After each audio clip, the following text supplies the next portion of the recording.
Thank you, Speaker. I move that this House 1 notes that on July 17, 2024, the New South Wales Blues won the State of Origin series in Queensland. 2, congratulates all the players who were selected to represent New South Wales for their commitment to the sport, especially to all those mighty Penrith Panthers. 3, acknowledges the economic significance of events such as the State of Origin and brings together fans, families and the broader community. Speaker, the famous rugby league rivalry between New South Wales and Queensland dates back to the first interstate game played at Sydney's Agricultural Ground on 11 July 1908. Since then, the two states have continually fought it out on the field. At that time, no consideration was given to the origin of the players themselves. The first of these interstate games was played before Queensland had even commenced its club competition. New South Wales got the better of their opponents in that game with an initial 43-0 thrashing. The match signalled the start of a 70-year era dominated by the Blues, which won more than 70% of the games against Queensland. In the decades since, the State of Origin Shield has traversed the border numerous times, played almost annually, apart from during World War I, the Spanish flu and World War II. However, it was 1980 which is recognised as the start of the modern State of Origin era. There were 3 one-off games played in 80, 81 and 87, Queensland having won 2 of those 3 games. Since the 80s, there have been 43 series, played with Queensland winning 24, New South Wales winning 17 of the series, with the remaining 2 being drawn. Let us now turn to 2024.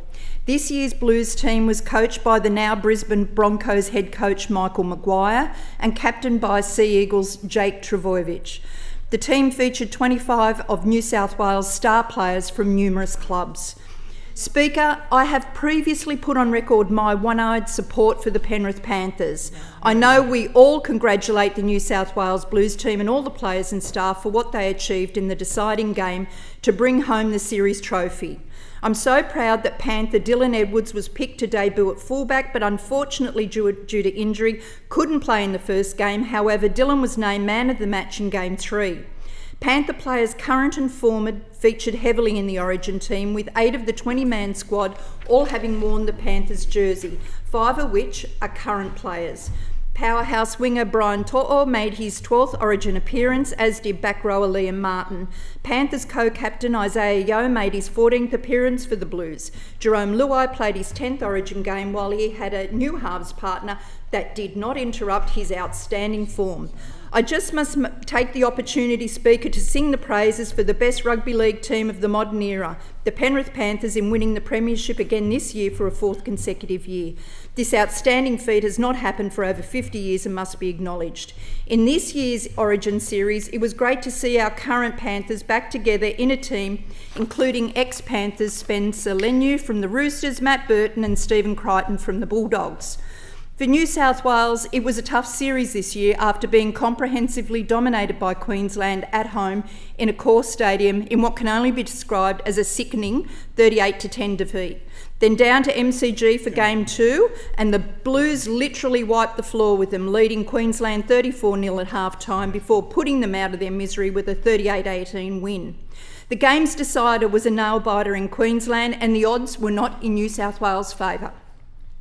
The Blues' heroic 14-4 defeat over Queensland at Suncorp Stadium marked only their 3rd win in a series decider in Brisbane from 13 attempts. Importantly, they denied Queensland a 3rd straight series crown in what has been described as one of the toughest Origin games ever played.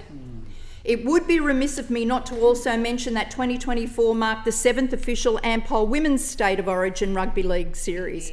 Playing on enemy grounds at Suncorp Stadium, the Sky Blues came out with a vengeance after losing their title to Queensland in 2023.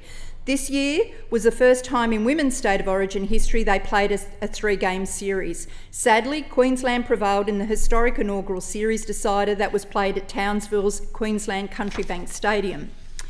Speaker, the women's series was a sellout. The opening game alone broke attendance and television rating records, drawing a crowd of 25,492 in attendance for the clash. Despite the wet weather, Game 2 attracted a turnout of 25,872, who packed into McDonald Jones Stadium, which is the highest record crowd attendance for a women's State of Origin, and the stats just speak for themselves. The myth that people won't come out to watch the women's game and support our Sky Blue players has been well and truly dispelled. We have demonstrated a real appetite for women's rugby league, with its style, skill and overall quality being nationally acknowledged. These women athletes are showing other young women and girls everywhere that you can do whatever you set your mind to, as long as you're in a Sky Blue jersey. Speaker, the economic benefits of the State of Origin bring in for New South Wales are profound. 2024 Men's State of Origin in Sydney attracted a total crowd attendance of 77,214, an increase of 2.5% year on year. Over 21,000 ticket purchases were from interstate and international. The Men's and Women's State of Origin is estimated to generate approximately $16.2 million in visitor expenditure and attract over 26,000 visitors to our state. The visitor spending and job creation has flow-on benefits for businesses and the state that extend far beyond the action on the field. So when you look at the investment this government has made in the 2024 State of Origin matches, together with the men's and women's grand final, the outcome will be a total estimated visitor expenditure of more than $41 million being injected into our New South Wales economy. We need to acknowledge that the NRL are growing its audience to international markets, both in the US and the Asia Pacific. A new audience of fans are engaging with the code. Indeed, our Penrith Panthers and the Sharks are off to Las Vegas for a pre-season match early next year.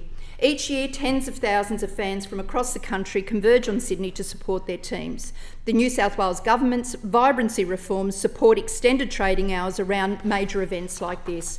I'm also proud our government is pushing ahead with the redevelopment of Penrith Stadium. It couldn't come at a better time, and I look forward to our own women's Panther teams entering the NRL competition, and I commend the motion to the House.